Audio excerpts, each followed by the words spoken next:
Marcelo Caetano era já um vencedor antecipado quando, em outubro, participava nas eleições legislativas.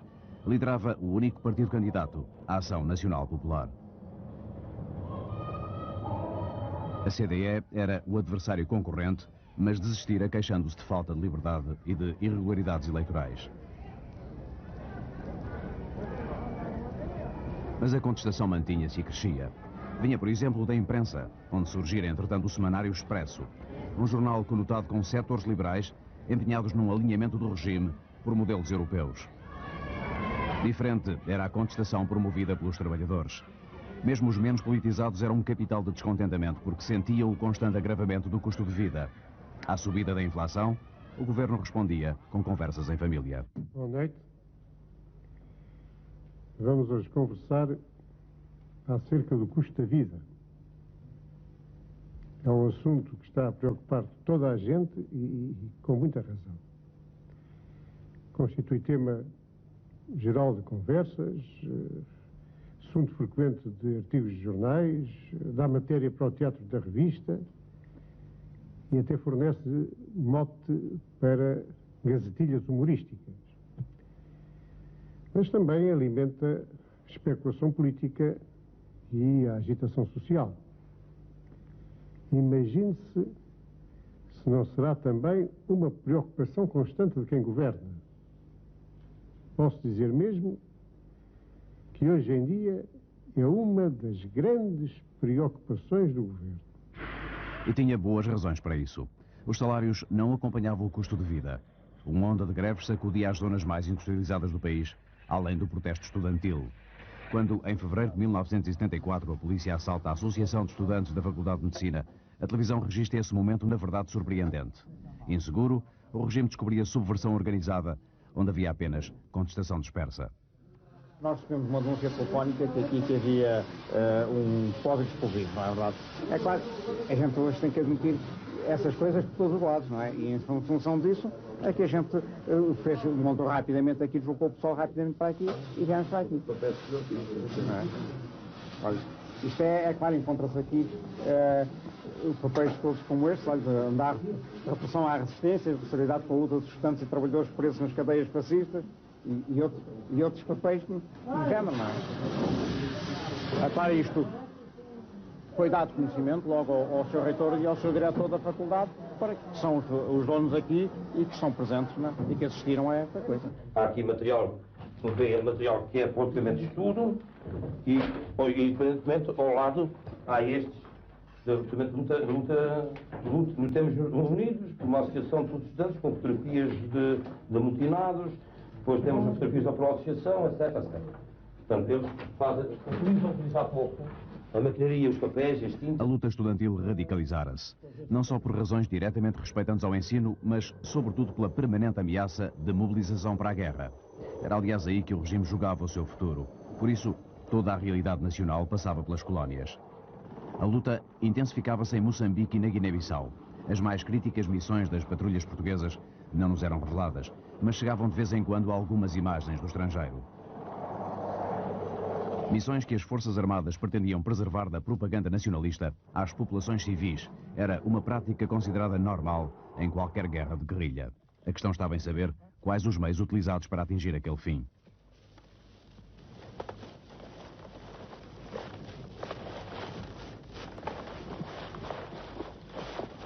Em meados de 1973, desembarcava em Londres um padre católico inglês. Chamava-se Adrian Hastings e a de Moçambique levava consigo um importante relatório.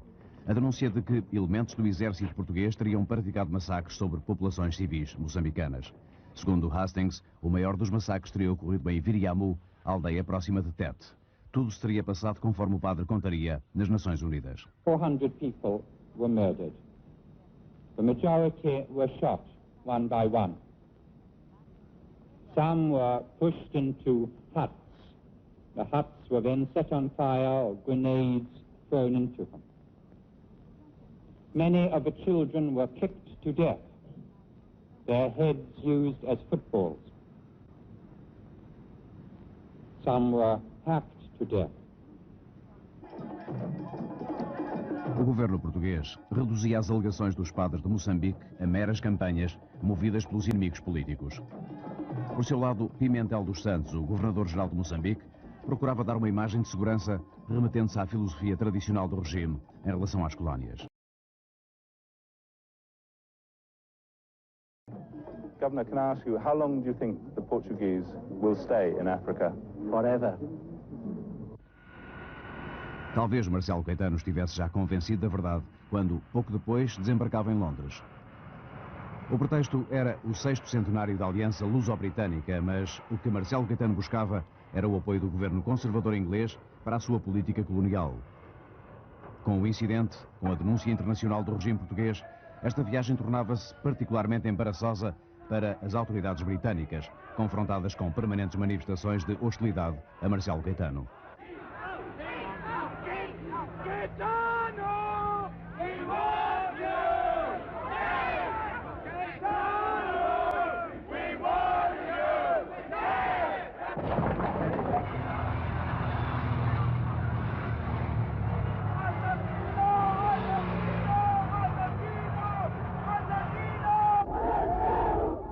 Ao chegar a Lisboa, Marcelo Caetano podia contar, no entanto, com o apoio das tradicionais manifestações a que o regime chamava espontâneas.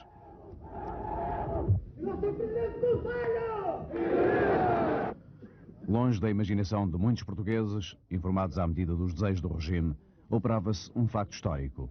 Depois deste texto ter sido aprovado por unanimidade, a primeira Assembleia Nacional da nossa história, exprimindo a vontade soberana do nosso povo, proclama solenemente o Estado da Guiné-Bissau.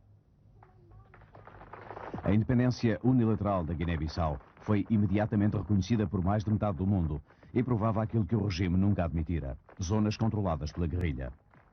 Para Portugal, o isolamento era cada vez maior. Na Assembleia Geral da ONU, Rui Patrício fala para um auditório vazio. Ostensivamente, os delegados afro-asiáticos abandonaram a sala. The United Nations established a committee to study methods of combating terrorism.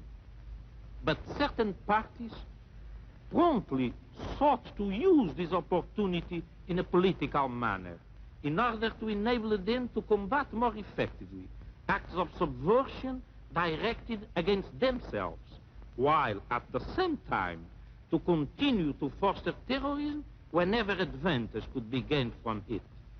Under these circumstances, the possibility of attaining the objectives initially proposed by the committee was doomed from the outset. Perante si próprio e perante a situação internacional, até que ponto poderia o exército português continuar as guerras em África? Esta era a questão que muitos colocavam.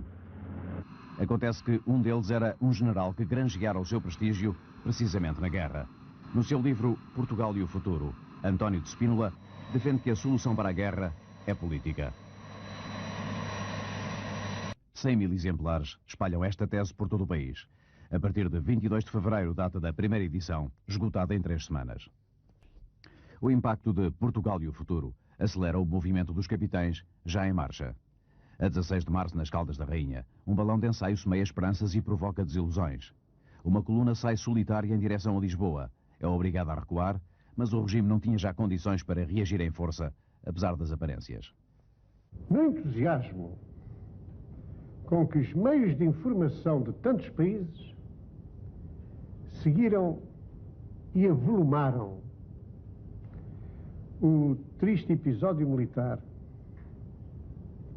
que a irreflexão e talvez a ingenuidade de alguns oficiais lamentavelmente produziu há poucos dias nas Caldas. Ficou, através desses meios de informação, um mundo melhor informado do que se passa em Portugal. Há por aí frequentes queixumes de que não temos por cá uma informação completa. Nada, porém, do que de verdadeiro se passa e que ao público interesse, deixa de ser trazido ao conhecimento dele. E do conhecimento do público se esconde um facto essencial que, nesta altura, já Marcelo certamente preparava. O isolamento internacional do regime e a situação interna cada vez mais instável levava o chefe do governo ao desespero de tentar negociar a independência da Guiné. 3 dirigentes do PAIGC e um enviado oficial português encontram-se em Londres um mês antes do 25 de abril. Uma reunião, só agora, 20 anos depois, trazida a público. Quem me contou isto foi o Vítor Saúde Maria, que foi, de resto, uma das pessoas que participou neste encontro, mas que me contou em termos muito vagos, e dizendo, e não lhe atribuindo uma grande importância, não é? Eu, na altura, percebi que podia ser qualquer coisa de interessante, mas não de excessivamente interessante, não de excessivamente importante. Talvez porque os resultados não foram, enfim, muito... Justamente porque sabia que, mesmo que tivesse havido alguma coisa, enfim, os resultados não tinham sido palpáveis, não é? Só mais tarde é que encontrei o Silvino da Luz, já aqui em Lisboa, no âmbito de um outro trabalho que eu estava a fazer, e ele é que me referiu também a mesma história, já com mais alguns pormenores, e então eu aí percebi que era de facto um facto completamente novo. A guerra contra a qual toda a oposição estava unida dividia afinal o regime, apesar da imagem de harmonia. Inventam-se tremendas oposições entre pessoas que mutuamente se respeitam e que de comum acordo atuam. Divisões internas, onde só reina a harmonia de vistas, conluios suspeitos em casos em que estão perfeitamente definidas as posições e assumidas as responsabilidades. Não fica informado o público quando escuta mentira.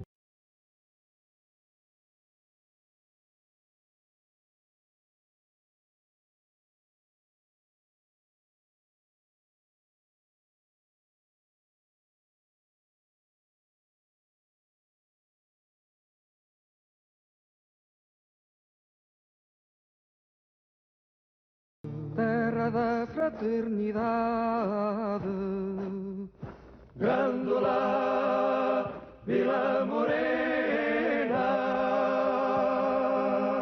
Um grupo de oficiais milicianos reuniu-se concretamente no meu quarto para ouvir a mensagem. A partir daí confirmámos com o capitão Salgueiro Maia que tudo estava a funcionar como previsto.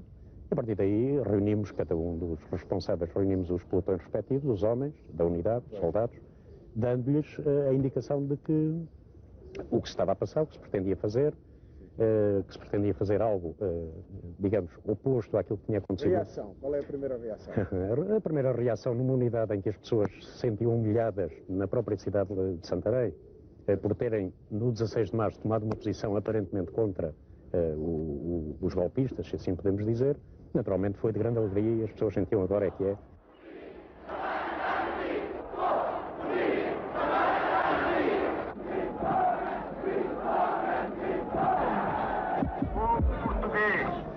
Vivemos um momento histórico como talvez desde 1640 não se vive. É a libertação da pátria. Ao fim do dia 25, chegava à televisão o novo poder.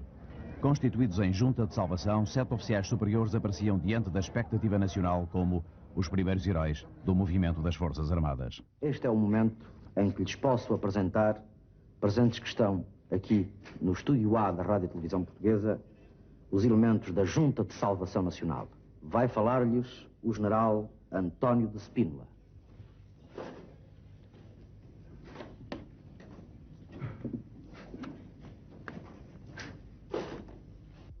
Proclamação da Junta de Salvação Nacional.